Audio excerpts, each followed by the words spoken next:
So Tulsi Gabbard was asked recently by RFK to be his running mate. She said no. Honestly, she's holding out. She's holding out for hope that Trump will pick her to be his VP. I don't think that's likely to happen. But that's clearly how she's been angling. And you guys remember her trajectory. She started out being pro-Bernie Sanders. Then she ended up endorsing Joe Biden in 2020. And then from then onward, it's been just a slow but certain shift to the right, where she went on Fox News all the time and then started attacking Biden from his right. And now she's, a darling over there in right-wing media. She's the, hey, even this liberal agrees with us. And then now that's evolved to, it's just like Dave Rubin, like, well, now I'm not even really a liberal, right? So she went on the Christian Broadcasting Network. That's rich. And remember, she's still like auditioning, thinking she can be Trump's VP.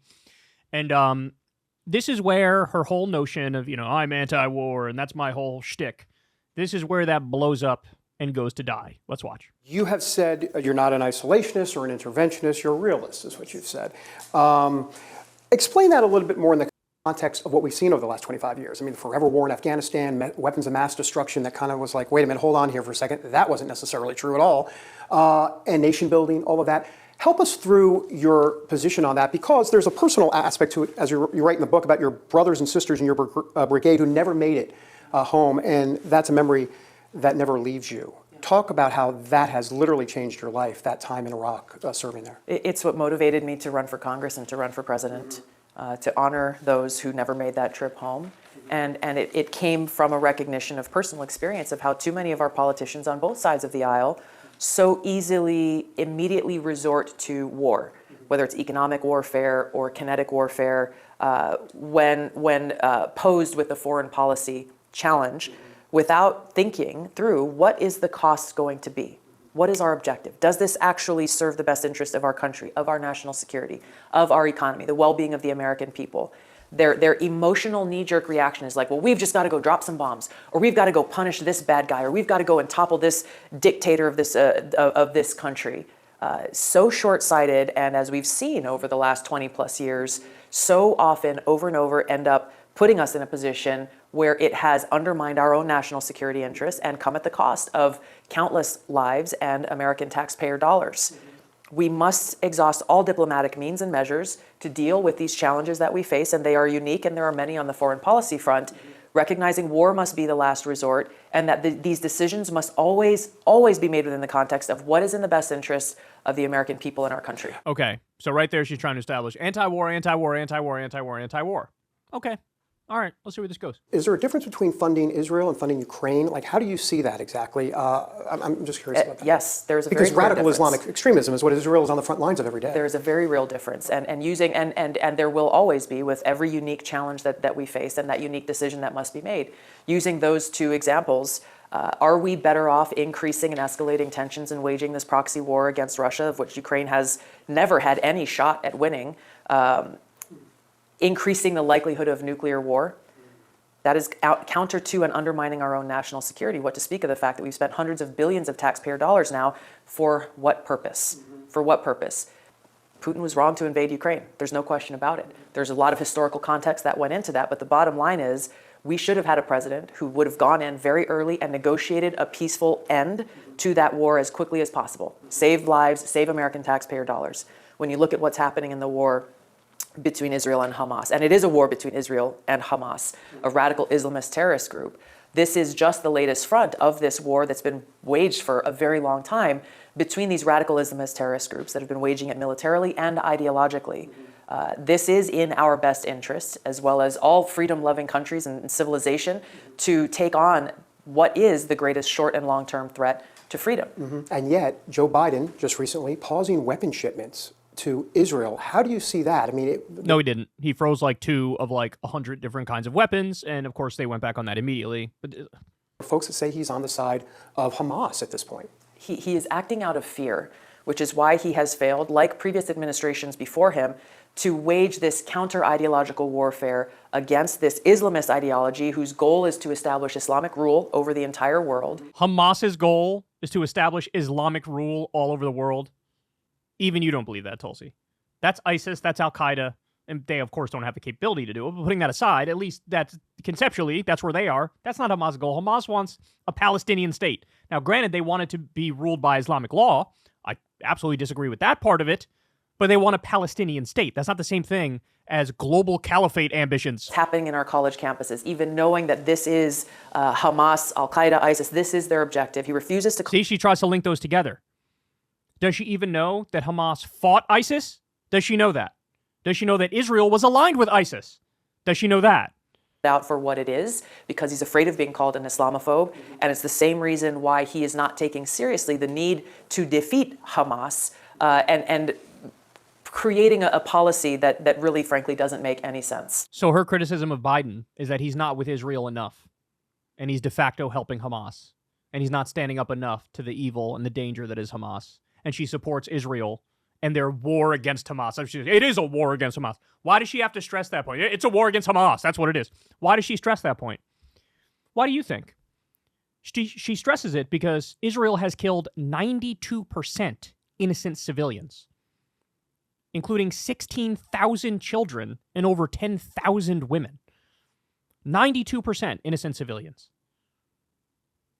They're doing a total siege. There's 2.3 million people in Gaza. You know how many people are Hamas? 30,000.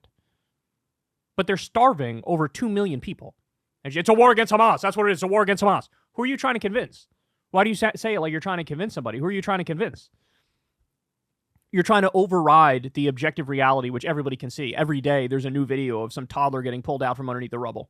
Every day, I scroll through Twitter. I'm liable to see a little kid with the back of their head blown off. Liable to see another drone video of an assassination of innocent Palestinians walking down a dirt road, getting murked from the sky by a predator drone. Liable to see that. And what's her response? I support it. I support that.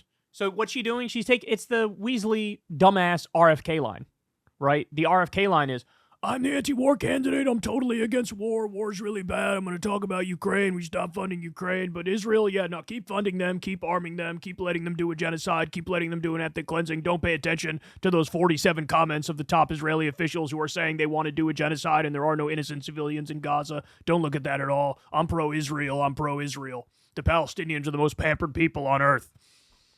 She's taking the RFK line. To vaguely, kind of, sort of, against the Ukraine thing and to negotiate a peace. Weird. She didn't say anything about negotiating a peace in Israel. Weird. Why? Because she views it all. She just explained it. She views it all. It's the front in the war against radical Islamic extremism. So she's linking it together with this clash of civilizations ideology that, by the way, was part of the foundation of the war on terror.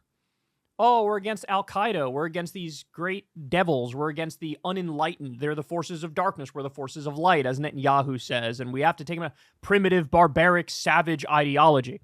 Is it not primitive, barbaric, and savage to kill 92% civilians and bomb hospitals and schools and mosques and UN buildings and factories and destroy all of North Gaza?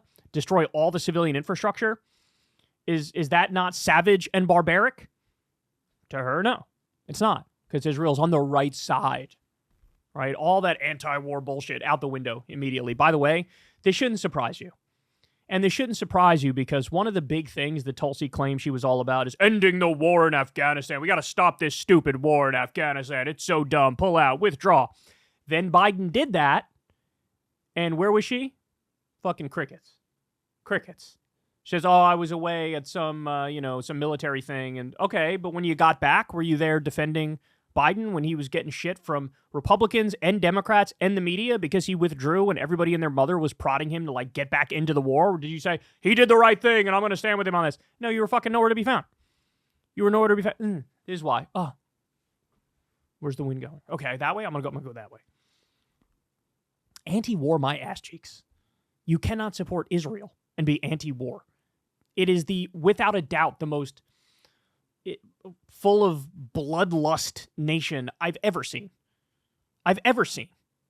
just openly, brazenly committing a genocide and an ethnic cleansing in front of our eyes and basically telling the world they're doing that. This is why the International Criminal Court just said, yeah, we're going to issue arrest warrants for Netanyahu and Gallant and then the leaders of Hamas. This is why they did it.